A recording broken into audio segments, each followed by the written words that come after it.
مساكم الله بالخير. سوينا لكم اليوم طاجين سريع في طابي واحد، وإن شاء الله راح يعجبكم. أسرع شيء، أول شيء راح أتبل الدجاج بالليمون. عندي ربع كوب ليمون أو نص كوب ليمون، وعندي التوابل ملح وكزبرة وكركم وفلفل أسود وقفشتين من ثوم المهروس، ونص كوب أو ربع كوب تقريبا كزبرة. راح أتبلها وأخمرها لمدة ساعتين أو ليلة كاملة.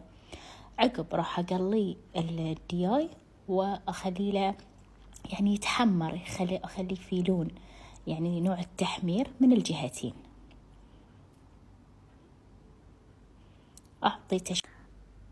أعطيها تشويحة سريعة وتعطيني اللون. بصل ويزر وبطاطس راح أقلبه مع بعض بالزيت، وتالي راح أنزل آخر شيء عندي بقايا من خلطة الدياي، أزيد عليهم كوبين من الماء وأنزله على الدياي، وتالي راح أنزل الزيتون والليمون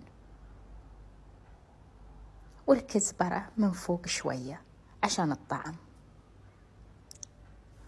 وبس. راح أخليه 45 دقيقة ل50 دقيقة على نار كلش هادية. شوفوا شلون انهرى عندي. وآخر شيء راح أزينه بالكزبرة والزيتون والليمون. وعلينا وعليكم 60 ألف عافية وأحلى طاجين.